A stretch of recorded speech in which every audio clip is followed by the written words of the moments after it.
Today, another explosive day in the SCOTUS confirmation hearings. Democrats now want a gas stimulus, and parents continue to fight back against pornographic material in schools. We've got all that and more coming up, and it all starts right now.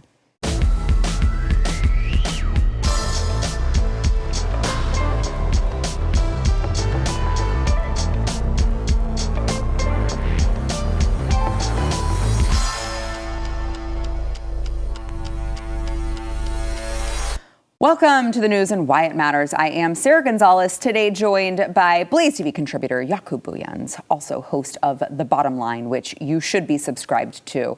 And when you are, you may see an appearance from yours truly very soon. That's all I'll say. Like next week. And it was a really, really good one. It was fun. Honestly, that was, for all who follow Sarah, you're going to learn a lot about Sarah, which is amazing. So stay tuned for that next week. Also joined by her maiden voyage on the show, we have Kim Iverson, host of The Kim Iverson Show. Thanks for being here. Thanks for having me. And you are from California, correct? Yeah, I live in L.A. I'm from Idaho. How do you stand it? Everybody asks me that. It's always the follow-up. You live in L.A., why? Yeah. It's like, oh, I'm sorry to hear that. Yeah. Well, thank you. Well, I do have a really warm weather and palm trees in the ocean. So It's true. Yeah, she's like, so I got you beat there. Suckers. And really good food. Yes, yeah. That's true. Yeah. All right. So let's get into, we've been covering, Kim, I know Jaco's been here. We've been covering the confirmation hearings as they've kind of been transpiring. A lot of interesting moments happening there. There was one particular moment, yesterday we covered the, can you define a woman and when does life begin? Those answers, those questions and answers, I should say. And but today I want to touch on something that we touched on at the beginning of the week as it was happening, but the questioning has continued, and I want to get your takes on this, which is the child porn cases that Jackson has been a part of, that Judge Jackson has been a part of. Jaco, I know that you've done a lot more digging into this than the average person because of the work that you do fighting against sex trafficking. Yeah. But there are federal sentencing guidelines in all of the cases pointed out by Josh Hawley. She tended to take the softest possible measures on anyone convicted of child porn. So I think deservedly she had to answer for all of these decisions that she had made. And Ted Cruz was questioning Ketanji Brown Jackson earlier. I believe this was yesterday, actually, And Dick Durbin, very, very awkward, tense moment between Ted Cruz and Dick Durbin, who does not want to allow her to answer, does not want to allow him to keep questioning her. Watch. In fact, you're welcome to explain any of these cases, but let's take the Stewart case. Why Senator Coons, did you sentence him for half the amount? You're not recognized, Senator Coons. You don't want her to answer that question? You wouldn't allow her any. Mr. Chairman, she may answer the question. I've asked her why she sentenced Stewart. You've gone over the time, Senator, by 2 minutes. Why she? Because you've interrupted me for 2 minutes, Mr. Chairman. Will you allow her to answer the question, or do you not want the American people to hear why, with someone she described as an egregious? There comes a point, Senator, where you get a little bit. Chairman Durbin, will you allow her to answer the question? You won't allow her to answer. I will happily allow her to. The question is Senator, why you sentenced Stewart, an egregious child pornography possessor, to half of the amount requested by the prosecutor. Please, Senator. Will you allow her to answer the question, Chairman Durbin? Senator Coons. Why are you not allowing her to answer the question? There's not another senator here that you've not allowed her to answer the question. I'm not asking another question, but allow her to answer the question, Chairman Durbin. These are supposed to be our leaders. Why do you not want the American people to know what happened in the Stewart case or any of these cases? Chairman Durbin, I've never seen that's all it is. The chairman refuse to allow a witness to answer a question. You can bang it as loud as you want. Well, I can just tell you, at some point you have to follow the rules. It just feels like a big production, a circus going on over there. But I do want to get your takes, both of your takes. And Kim, this is our first time meeting. I don't know where you kind of fall on the political spectrum. So you may have a different opinion here, and civil discourse is what we're about. Please so speak freely, yes, but I find it to be a problem if there is someone who has a repeated pattern of excusing child porn. The times that she has answered the questions, it's been very weird answers like, well, I mean, it's not really their fault if it's more easily accessible due to technology, and, you know, we can't hold them to the same standards. I personally don't find that to be like an acceptable answer for it. But more importantly, there are people out there who are, you know, saying things like, well, the biggest critique of her seems to be around the length of sentencing on a child porn case. That's it? This is a quote that I read. That's it? Question mark, question mark. Her record is essentially spotless.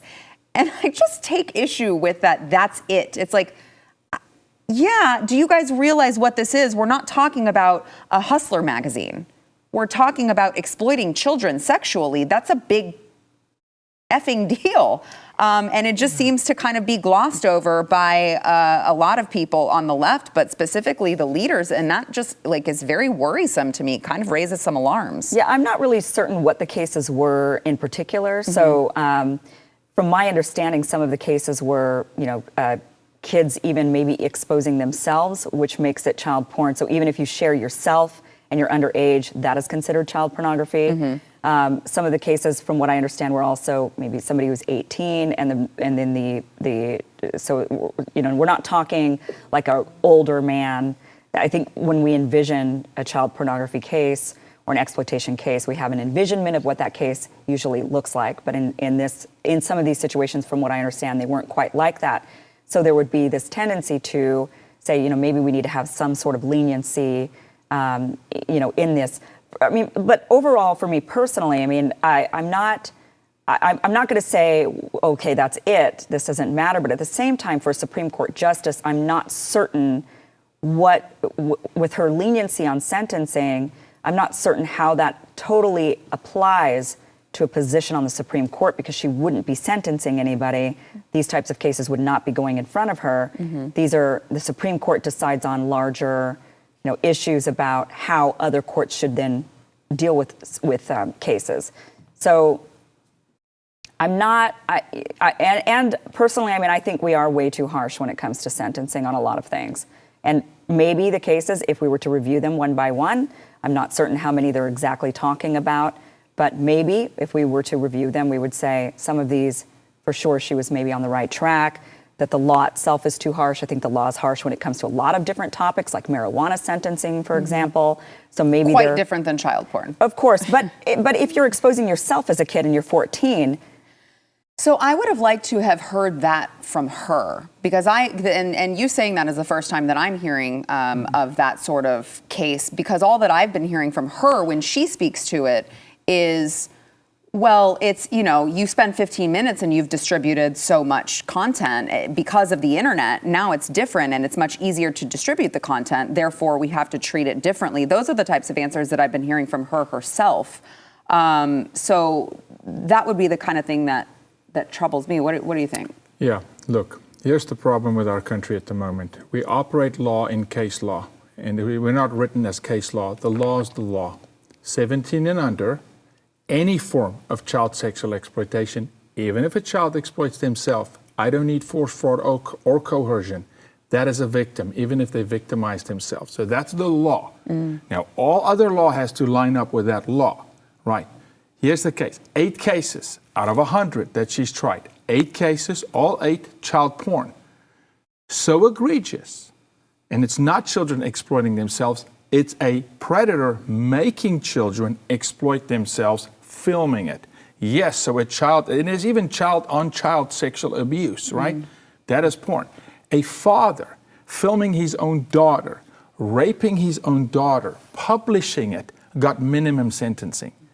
That guy should get maximum sentencing without question.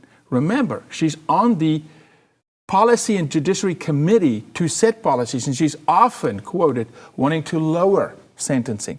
We're not talking about marijuana. We are talking about child sexual exploitation, where any culture on earth at any moment that does not frown upon child sexual exploitation, you have lost your society. Here's why it's relevant to me, Kim. It speaks to me of the individual, how the individual looks at humanity, and how the individual values life. We're not even talking about abortion now, just life. Because if you cannot, as a mom, forget about that she can't define what a woman is. For me, this is my life's work. If you cannot defend the voiceless, the innocent, 14, 16, 18. The 14-year-old comment is interesting because California right now is trying to lower the age of consent to 13. Because there's many that believe a 14-year-old should be able to give consent, right? No, they cannot. It's a child. We have to defend children up to 17, which is why statutory rape is there, which is why 18 and over, now I have to prove force, fraud, coercion, for trafficking, for prostitution, etc. 17 and under, it's my job as a man in this country, your job, to defend all children, because that child probably was exploited by a father, raped at night, or molested by a dad. The child is now preconditioned. That child will self-exploit. Every single trafficking victim I've ever dealt with in 20 plus years, at some point, self-exploits because it becomes part of their culture. So to a judge who won't preside over these cases at the Supreme Court, I question other things now. Because if you cannot defend life here, now I must question when it does come to you, how do you look at other things? Because this is so egregious, right? So that's, to me, the place where it's important. Josh Hawley, why it was important to him, Ted Cruz, because it speaks to other things. I equate it to this. If you today see somebody take a stick and beat a dog to death in the street, I would hope that most of humanity would go, that's not cool. I would hope that something inside you go, not okay. If you tell me, I'm cool with that, I'm going to question everything else about you. Yeah. That's the point here. Yeah. But now it's not a dog, it's a child. Right.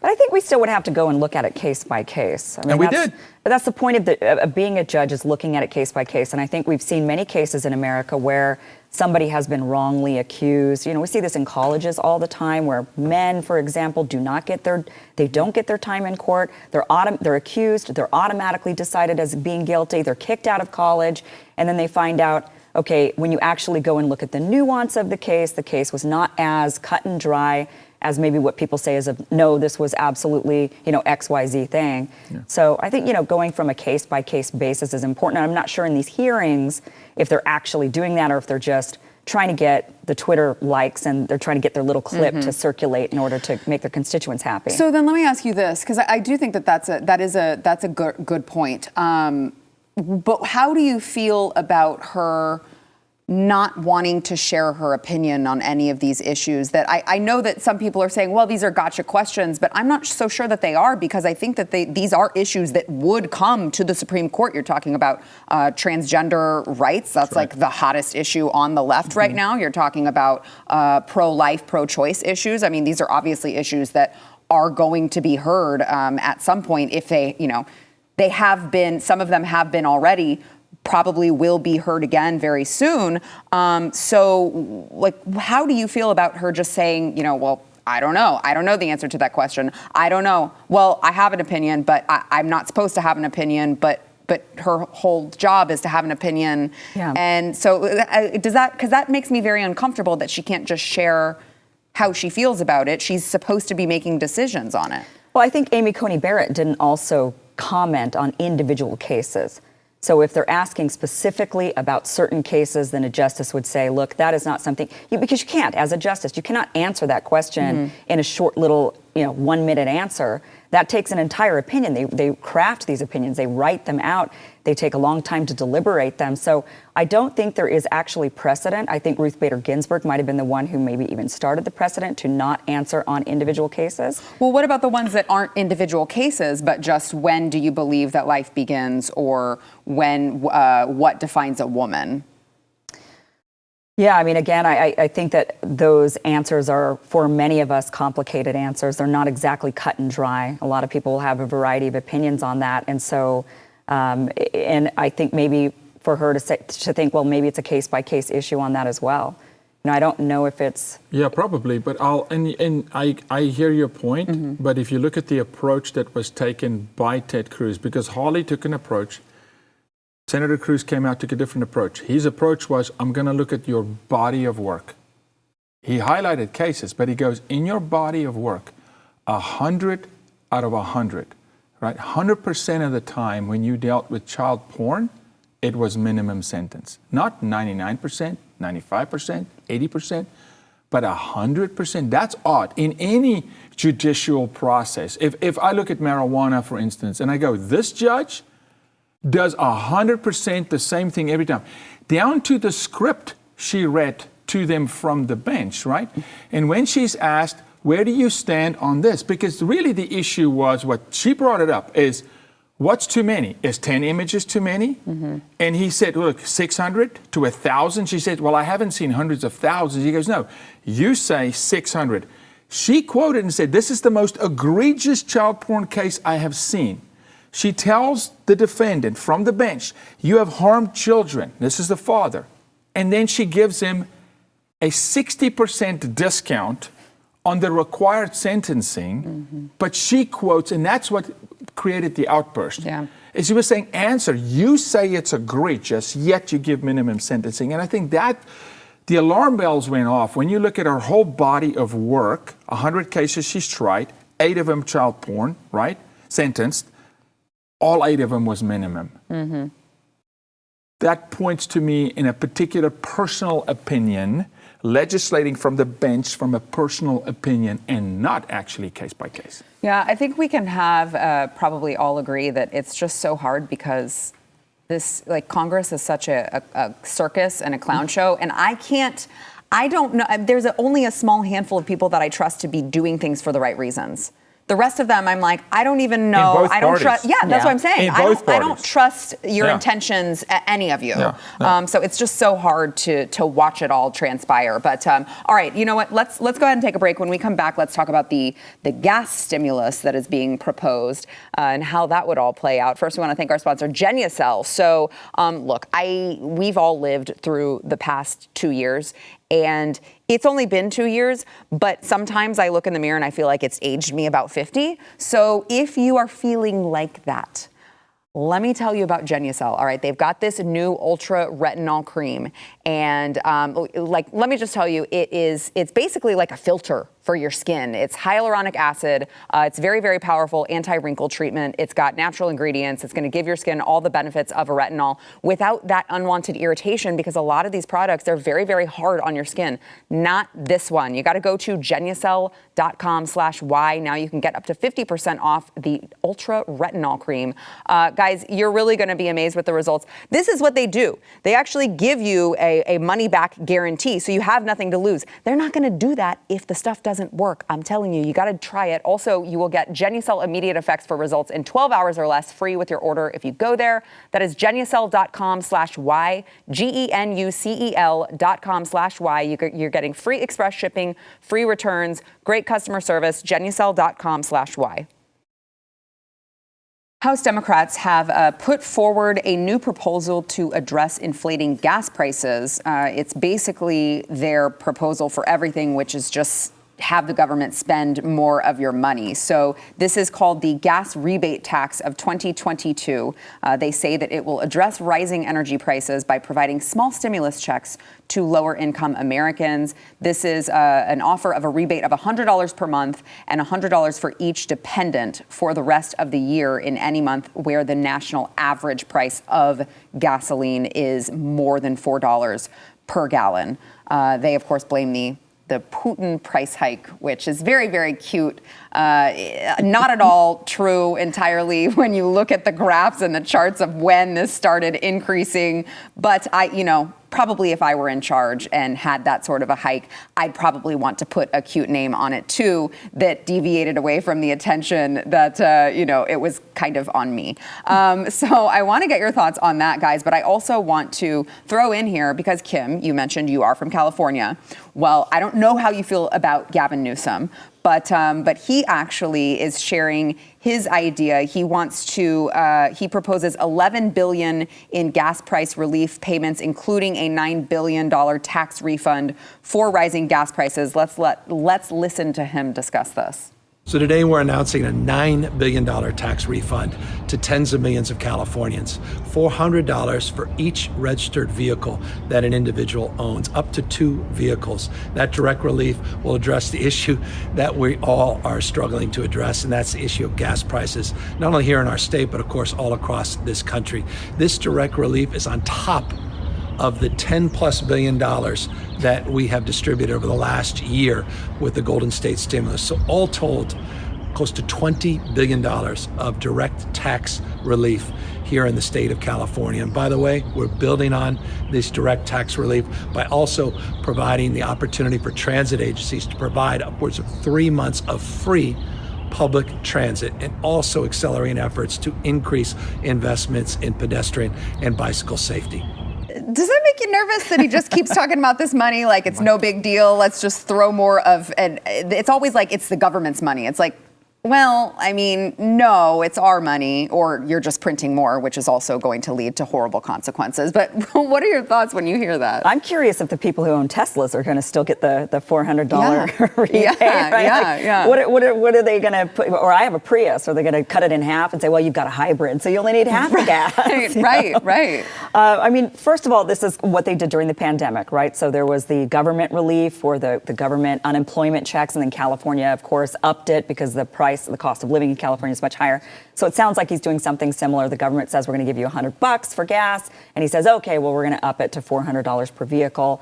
I mean, obviously, there's a lot of problems with this. For one, we're not 100% certain exactly where the inflation was coming from that we're currently experiencing. I know they want to put it on Putin. They want to put it where they were saying it was transitory for a long time. Mm-hmm. Then they realized it wasn't transitory. Then they were saying, well, it's pandemic stuff. But then they found out that a lot of the rising prices and the inflation had nothing to do with. They were unrelated industries to the pandemic. So we've never even gotten a handle on where inflation was coming from in the first place.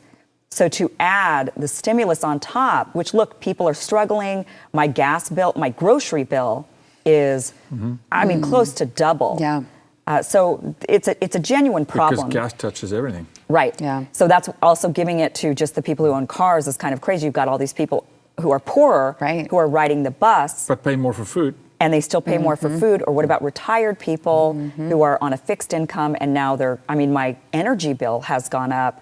We were looking at our energy bill, and even our electric bill has nearly doubled, and yet we were using less energy last February than this February, and it was still way more. So we've got this huge inflation problem. They haven't been able to pinpoint it, and it very well might be on stimulus money, and they haven't been able to figure that out. So why then add to it if you don't understand where it came from in the beginning? Just going to pile this up. But it just won't give the people the relief that they need. We actually need to correct the prices so that people can use their money and actually afford things rather than saying, here, let me just give you some more money in the meantime. Yeah, the number one company in the world right now should be Band-Aid, because that's what we use in this country. Should be Band-Aid. Band-Aid stock should be through the roof, proverbially, right? This is another Band-Aid. And so we keep in this country doing triage when we actually need surgery. We're stopping bleeding here by printing money, but we're actually allowing the cancer to grow in the body, in the country, meaning the problem is way upstream. The reason your energy bill is up is because people don't know. The energy in your house still comes from fossil fuels. You're not operating on nuclear energy where you are. And so we can't just, look the other way and say, print more money. And who's paying for it? We are now probably 7 generations from now that's going to fit the bill. It's a black hole if you've ever seen one. And it's a bunch of talking points, right? At the end there, why? Bicycle safety? What are we talking about? I mean, stick on the topic here. So look, it's political spin. It's easy to say the quick fix, the knee-jerk reaction, print money, send a check in the mail, okay? It is beyond dangerous. It's an election year for Gavin Newsom, so. Yeah, well, but I have to wonder because, and again, I don't mean to disparage the place that you live. It's beautiful, it's wonderful, the weather is gorgeous, but the taxes are already outrageous. You've seen a mass exodus of people leaving for that reason, among others. I just keep how do you expect the ultra wealthy to continue living here they're not going to be able to foot this bill for all of these things that you're promising these people. Yeah, the ultra wealthy actually stick around. I mean, a lot of them, if they don't own businesses, the business owners, of course, they leave. But a lot of the ultra wealthy actually stick around because they like the lifestyle and they can afford it, and so they just eat it. You're right. It's really the people in that middle class, even upper middle class, You're right. Yeah. that have to hightail it out, because even if you're making $500,000 a year, I mean, imagine this, $500,000 a year, you still cannot buy a house in LA. Yeah. Even if you can afford a house in LA, you can't get the down payment you need in order to compete with the people who are paying all cash for the homes. So I have many friends that have been trying to buy homes at all different price ranges, and they just get outbid. There's just no way to buy. I do too. So I have a friend who, where is it, San Diego? And they were like, oh, you have to bid way more than the asking price, right? She's like, oh, well, we bid $200,000 over and still got outbid. And I'm just like, what? Yeah, what is the purpose of the asking price at that point when you're going so far over it? Yeah, it's That's an auction. crazy. I mean, but it's an auction, and Can we say the word BlackRock? I mean, BlackRock is unilaterally going across the country, literally telling real estate agents, hey, 30% over market. Yeah. We'll come in at first offer, 30% over market. It's unsustainable. Yeah. It's absolutely unsustainable, which is, look, I love California. The California I say God made, the beauty, the diversity. I mean, you can ski in the morning and surf in the afternoon. It's incredible, right? Policy? I mean, Venezuela. Okay, so I know we have to go to break, but I am very curious, and you don't have to say much if you don't want to, but like, has Gavin Newsom done a good job? Well, let me ask you this. Were you in favor of his recall or not? I was very much in favor of his recall. I wanted him gone. I still want him gone. Yeah. I was very sad for you guys when that didn't work out. So was I. All right, you guys got another chance.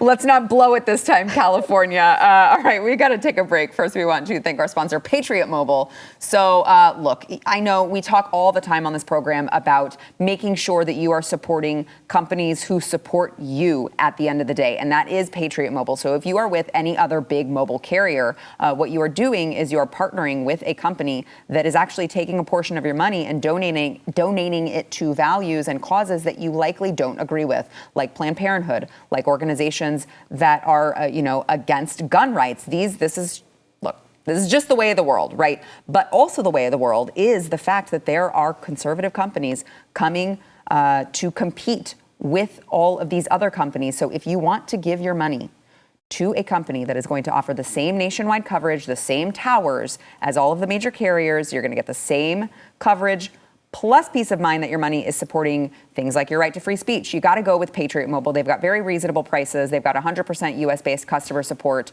and you will be able to support an organization that supports you. So you got to go there. Check them out. It's patriotmobile.com/news. You can get free activation with the offer code NEWS. That is patriotmobile.com/news. I want to quickly go over this Home Depot is in hot water. So what happened was there was a very important piece of paper that they were sharing in their Canada locations that is training practices. So they have a unpacking privilege where it lists the definition of privilege, what they say it is, of course, but then what privilege looks like. And it's like, if you're confident that the police exist to protect you, you have white privilege. If you can use public bathrooms without stairs, fear, or anxiety, you have cisgender privilege. One of them's class privilege, Christian privilege. And then, of course, if you don't have to think about it, it's privilege, is what it says at the bottom. And then it says, check your privilege. Literally. With the check boxes, which I kind of appreciate the creativity there. But so Home Depot was in hot water. They released a statement that said that this was a resource in its Canadian division, but they said it's not part of any required programming. And this is my favorite part. They said, nor was it created or approved by our corporate diversity, equity, and inclusion department. Which is like, oh, well, you got one of those. So I'm sure they would have approved it had they actually seen the worksheet, which is kind of the point. But just this, why do people who work at Home Depot need to do this? They're doing this everywhere. Everywhere. Yeah, this is part of corporate training now. You have to go through and find out about all of your privilege. I'm like, you're selling hammers. Nonetheless, you should know if you have a privilege while you're selling or buying that hammer. I mean, it's just incredible. And it Guys. does, and it does exactly what for culture? Exactly what is the net benefit or the net risk? It's dividing us. Very. It's a net risk. Yeah. There's no net benefit in Yeah. this. This is divisive. Remember, I'm from South Africa. Lived the majority of my life under apartheid. True racism. Siren going off. Black people off the street. Didn't read the books, lived it. Watched that transition. All this crap came as a course correction and overcorrection, and that's what we're seeing. We say it all the time. This has net negative results in culture. This drives people apart because it makes you walk around thinking, who's thinking, what about me? Do you see me? What do you think? You're not like me. You're not my type. It makes us profile. It makes literally birds of a feather flock together, right? It makes us segregate. Go to Canada. I lived in Canada. There's no such thing as a Canadian. It's French Canadian, Italian Canadian, German Canadian. They have little to go to Toronto. They self-segregate because, and I'm not surprised that this is Canada. What I am disappointed about is how Home Depot obviously also danced to the piper. Yeah, I mean, so do you agree that this is? I don't see the net benefit of any of this division. No, it makes things worse. It absolutely divides us even more. I mean, what we're now doing is we're saying now, could you imagine you're sitting there and you're looking at this sheet and you realize, well, I basically don't have any privilege at all. Therefore, I'm just a victim. Yeah. Right? And so I mean, nobody wants to be told you're the weakest one here. You're a victim. Everybody else has something you don't have. That can't feel good, especially if you're a child and you're being taught this in school. It's negative reinforcement. Completely. I liked being told, when I was a little girl, I was raised by my father. My dad told me I could be anything I wanted to be in the world. And my sister and I both look back at that, at how our dad said to us, don't let anybody ever tell you your gender is somehow a problem for you. You can do anything and be anything. And that was empowering to us, rather than him say, well, you know, men are always going to get the upper hand on you because you're a woman, and you are going to have to fight harder because, I mean, of course, somewhat said that. You have to tell people maybe it will be a little bit tougher, but get in there and do what you can and you'll win, you'll succeed. Or be the one to change it. Yeah. Or cut a path for other women. Or be, go. Look, this is why the old should become the new again. Little stupid things like, hey, half glass full, not half empty. Right. Literally, look at the positive, reinforce the positive. Take the child and say, my mom I was raised by a single mom, never reminded us of what we lacked. Never spoke of what we lacked. So I didn't really even know. Looking back, I can go, man, my mom worked her tail off, 3-4 jobs, but she never put it in my face and go, oh, woe is us, Right. So I want to go back to something you said, Kim, that I think is very important, which is, no one wants to be the victim, which I believe is true for a normal person. But I do think that there is this pervasive feeling in society that, like, you get the oppression points, right? Like, the more you are a victim, the cooler you are. And so they kind of do. There's a certain subset of people who do. But not really. They're just using the word victim, but they're actually in a position of power when they're doing that to you. Yeah. Because what they're doing is they're saying, well, you as a white man are a problem. You have caused this. So when they do that, they're now belittling. Yeah. They're now in the position of power, and they're using the word victim, but they're not actually victimizing. They're actually empowering themselves by doing that. So it's an interesting and actually becoming the oppressor. Yeah, at that point. Yeah. Well, I mean, as we know, words mean nothing these days in society. You just twist them to mean whatever I don't know. it is that Jesse you want. Smollett got away with a lot of it. Case in point. I'm just telling you. That's when you play the victim card. You know what I found? Truly victimized individuals, really, they buckle down and fight for life. The world closes in on a real victim. They're not out there calling balls and strikes and pointing. They are in survival mode. Yeah. They are fighting for survival, fighting to stay alive. They don't have time to go out there and virtue signal and gaslight and all these things. Beautiful point you're making. But it is a power grab in a way. Yeah. It's a really interesting dynamic to see happening. I mean, there's no way you can convince me that, I'm an Asian woman, right? So I have a couple of those boxes, or I guess fewer boxes, right? Well, you could check some. Well, that's for privilege, but I have the opposite of I'd have to erase those checks, right? But you cannot convince me in any way, shape, or form that a white male living in the middle of Kansas in a trailer who is high on meth and doesn't have a job and is missing his teeth and can't figure out how to, doesn't have the money to fix it. You cannot tell me that guy has something up on me. Right. I'm just not going to believe that. There is no circumstance where that is accurate. He does not have any privilege over me. Yes. I have to help that guy. Yes. It's not the other way around. What an amazing statement, though. Because if you buy into California, if you buy into the white guy that's homeless today on La Cienega, on that corner, or La Brea, right? All of a sudden, he's got privilege. I should not help him. Society will implode. Yeah. It will implode. Yeah. All right. Okay. We got to take a break because I really want to get into this next story. After we thank our new sponsor, Outer. So I don't know if you realize this, but you spend about 93% of your life indoors, which is actually really depressing. But so many of the things that we love to do as people are outdoors. You got the fresh air, the warmer weather. I know Kim knows what I'm talking about because she lives in the best place for weather.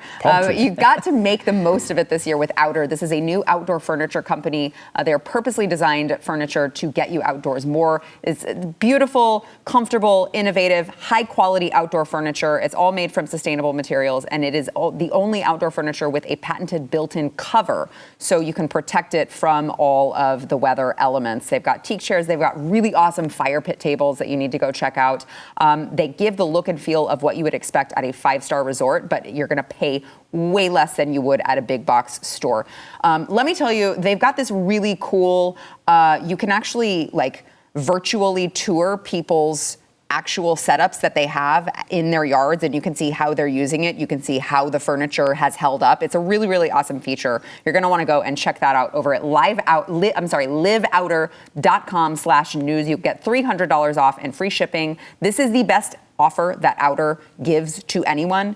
You need to not sleep on this. It is only for a limited time. Get $300 off and free shipping at liveouter, OUTER, liveouter.com/news. Terms and conditions apply.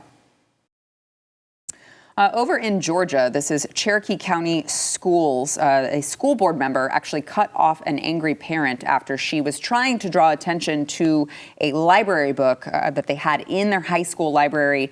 She found it to be very inappropriate, and she was reading an excerpt from the book and got a very interesting response from one of the school board members. I want to play the clip for you guys, but I want to just make sure, just recognize, please, this is an excerpt from a book that is inappropriate for children. So if you have any small children, maybe even some high school age, you don't want them to hear it, this is your chance to get them out of the room. Here's that clip. Here's an excerpt, and I'm going to really try to be careful so I don't get kicked out. Excited now, he pushed into her. As she squeezed her eyes as tightly as she could, her tongue circled her lips. He pushed harder, his breath heavy and labored. She scratched his back, and he cried out. She bit his ear and pulled his hair. There's a lot more to it. It's 50 Shades of Grey and CCSD.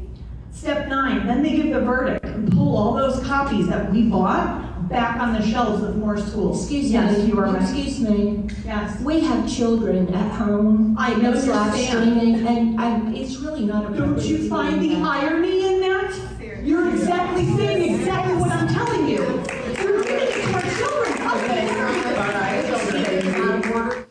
I mean, I just have to laugh so I don't cry. Oh, really? It's not appropriate. It's not appropriate for our children, but it's appropriate to have in the libraries for our children, Kim. I find that pretty comical, that exact, her, oh, excuse me, stop, we have children. And that was her point. For me personally, though, I am very liberal on this. I don't think that there is, I am a free speech absolutist. I don't think that there's anything wrong with having access to whatever the material might be. So as long as it's in a book, to me, it's not harmful for it to actually be read. It's one thing if this is an action of some kind, but it's in a book. Regardless of age appropriateness. I mean, sex to me is not something that is. I guess I'm very European on this. I don't understand why violence is an issue. We have this all over the television and in video games. Sex is natural. It makes babies. It's an enjoyable activity. I don't see why. But shouldn't be enjoyable for children. Right, but they need to learn about it, and I don't have any problem with them learning about it even at a very young age. Very young age even. I mean, in Europe, they've got it on television. 5-year-olds can see it. It's not considered, it's not, I don't really have that big of an issue with it. So speaking as a parent here, and Yaku, you can chime in, but as a parent here, I'm if that's what you would do for your kids, totally, that's your call. But for me, I don't want my tax dollars to go to a book that I may not find appropriate for my child that he can then go and check out at the library without my approval or vetting it or anything like that, which is my, Yaku, we got 2 minutes. The interesting thing here is this. The woman who says, hey, we have children, she was actually following the law, because the building she's in and the environment she's in is not covered under the 1970 obscenity exemption statute, but a school is. A school library is covered under that law. So by law, that mom actually was reading material that would be considered lewd and obscene to the point where you can get arrested if a child was to hear it in public. Right. Because that environment is not covered, but a school library, police department, healthcare is covered under the 1970 obscenity exemption statute, which is the point. They're allowing certain things into the classroom that in public in the park get you in jail. The disparity between the two things is not right. Why? Why can I read this in the classroom, but I can't read it in City Hall? Yeah. Why is it okay for the child to hear in the classroom? Same exact excerpt. Exact just same. a different place, yeah. Now, yes, that's words read, but comprehensive sex ed, it's perfectly normal. The book is not just words. It's graphic pictures of girls squatting, bending over for 10-year-olds to see with slang, right? And so, but this is the point, which is why, and if I could, I co-drafted a bill that passed this morning in Oklahoma, House Bill 3702, for this very issue. And as of this morning, unanimously, 87-0, even the liberals voted and go, well, hold on. Reform needs to happen. We can't have these substandards. If you walk out of the school building and you show the child in the park, you go to jail. But you walk into the school building, they can read it, And so it's to protect children. Check that bill out, House Bill 3702. We're taking it to Texas now, Tennessee, and it's specifically on this issue to protect children. I go back to the beginning of the show. Yeah. Protect children. And so actually the woman speaking out actually had the law right. She's like, whoa, she's like, whoa. I don't want to get, I don't want to get removed. Let me be very careful. But it's okay in the classroom. Right, yeah. All right, we got to take a break. We'll be back.